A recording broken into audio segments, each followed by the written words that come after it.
का सन्नाटा चारों ओर फैला हुआ था। ट्रक हाईवे पूरा सुनसान था।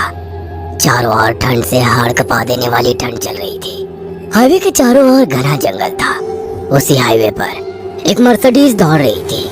उसमें 3 लोग सवार थे, राहुल, निधि और उनकी 10 साल की बेटी तानिया। राहुल अपने दोस्त सैफ के घर ईद की पार्टी में शामिल होने के लिए गया था और पार्टी करके घर लौट रहा था।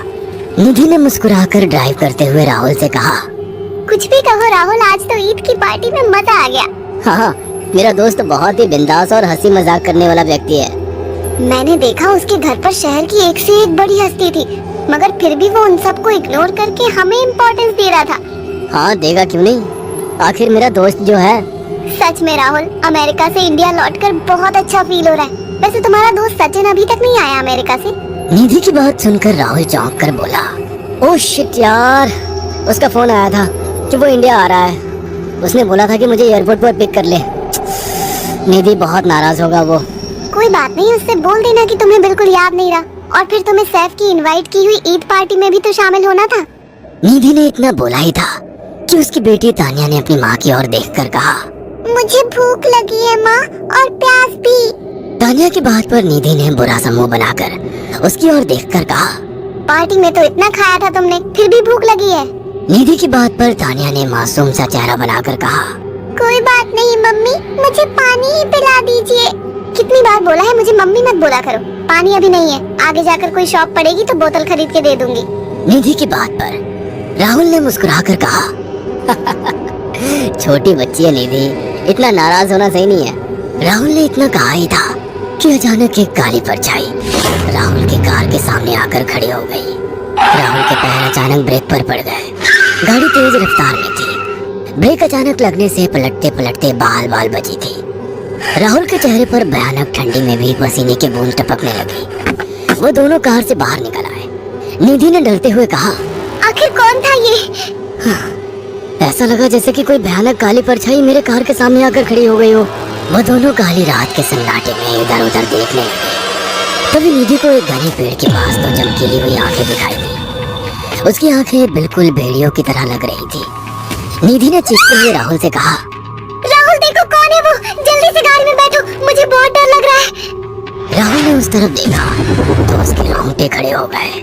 वो दोनों गाड़ी के अंदर बैठने ही वाले कि अचानक एक अजीब सा चेहरा वाला भयानक सा आदमी बिजली की रफ्तार से उनके सामने आकर खड़ा हो गया। राहुल ने देखा कि उसका चेहरा बिल्कुल सड़ा हुआ था और उसकी आंखें भेड़िए की तरह चमक रही थी। उसके लंबे लंबे बाल उसके कंधे तक आ रहे थे और उसके दांत भेड़िए की तरह बाहर की ओर निकल रहे थे। हाथों की जगह नुकीले पंजे थे। राहुल को देखकर अजीब से अंदाज में हंसने लगा, मगर जैसे ही राहुल की नजर उसके कपड़ों पर गई, राहुल की आंखें फटी की फटी रह गई। वो हकलाते हुए बोला, भाईजान, भाईजान, मुझे माफ कर दो, मुझे छोड़ दो। राहुल ने इतना कहा ही था कि अचानक उस अजीब से देखने वाले भयानक आदमी ने अपने पंजों से राहुल की गर्दन कसकर पकड़ ली और एक ही सेकंड में उखाड़ कर जमीन पर फेंक दी। राहुल के धड़ से लाल रंग का खून का फुहारा फूट पड़ा। इस भयानक मंजर को देखकर निधि के गले से एक जोरदार चीख निकल गई। निधि इससे पहले भागती कि अचानक उस भयानक दिखने वाले आदमी ने निधि को पकड़ लिया और अपने नुकीले पंजे उसके पेट में गड़ा दिए और उसकी अतड़ियाँ बाहर निकाल दी। निधि की एक दिल दहला देने वाली चीख सन्नाटे को चीर गई। अचानक हवा का एक बवंडर उठा और वो भयानक सा दिखने वाला व्यक्ति देखते ही देखते बवंडर के साथ गायब हो गया। तानिया ने डरते डरते निधि के मोबाइल से पुलिस और सैफ को बुला लिया और कुछ ही देर में वहाँ चारों ओर पुलिस की गाड़ियाँ थी। पुलिस ने राहुल के दोनों दोस्त सैफ और सचिन को वहीं बुला लिया। इंस्पेक्टर अर्जुन ने दोनों से कहा, मैंने ऐसी हत्याएं अपने करियर में कभी पहले नहीं देखी। ये काम तो ना किसी जानवर का लगता है, ना ही किसी इंसान का। सचिन कपकपाती हुई आवाज में बोला, आप कहना क्या चाहते हैं? कुछ कह नहीं सकता। जिस किसी ने भी इन दोनों को मारा है उससे एक बात तो साबित होती है कि वो इन दोनों से हद से ज्यादा नफरत करता था।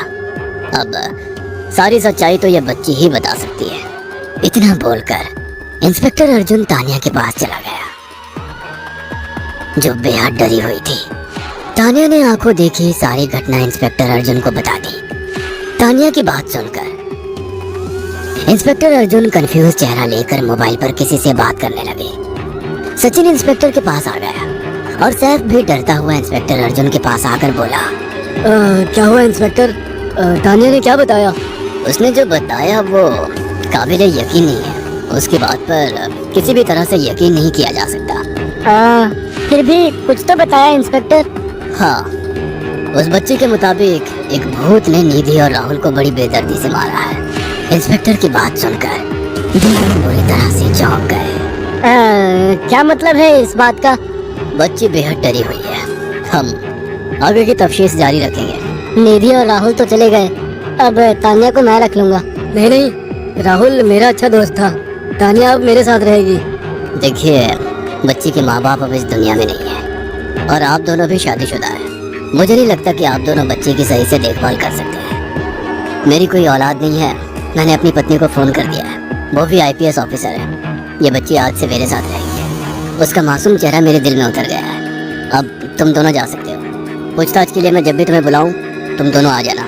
इंस्पेक्टर ने ये बात बोली ही थी कि अचानक वहाँ पर मौसम बदल गया।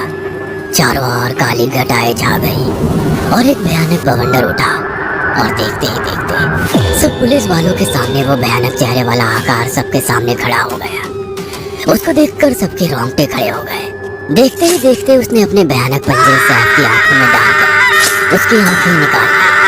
सैफ ने चीखते हुए वहीं दम तोड़ दिया। उस भयानक आदमी को देखकर सचिन उसके पैरों पर गिर गया। तुम तो भाईजान से कपड़े पहने हो। मैं समझ गया, तुम भाईजान हो। मुझे माफ कर दो भाईजान, मुझे यहाँ से जाने दो। मैंने कुछ नहीं किया था। वो भयानक चेहरे वाला गुर्राते हुए बोला, बता इन सबको कि ये सब इतनी भयानक मौत क्यों मरे। सचिन दौड़ता हुआ इंस्पेक्टर अर्जुन के पास गया और बोला, मैं जानता हूँ इसने इन तीनों को क्यों मारा। इसका नाम भाईजान था।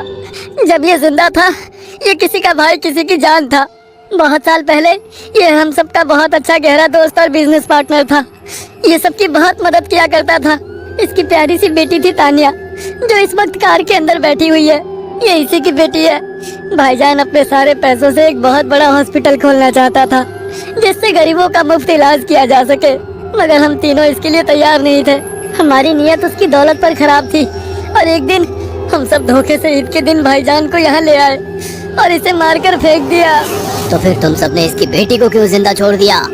हमें बाद में पता लगा कि भाईजान ने सारी जायदाद अपनी बेटी के नाम कर दी है, इसीलिए हमने भाईजान की पत्नी को भी मार दिया।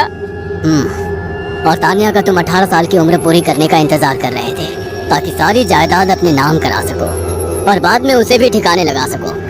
इसी के लिए तुम दोनों इस मासूम बच्ची को अपने साथ रखने की जिद कर रहे थे। जी, आपने बिल्कुल सही कहा। हम तानिया को भी इसी जगह लाकर मार देते।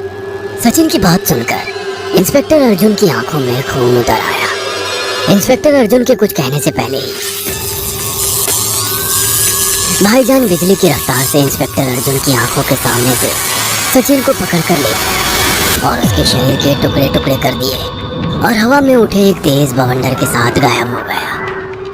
सारी घटना इंस्पेक्टर अर्जुन की आंखों के सामने हुई थी।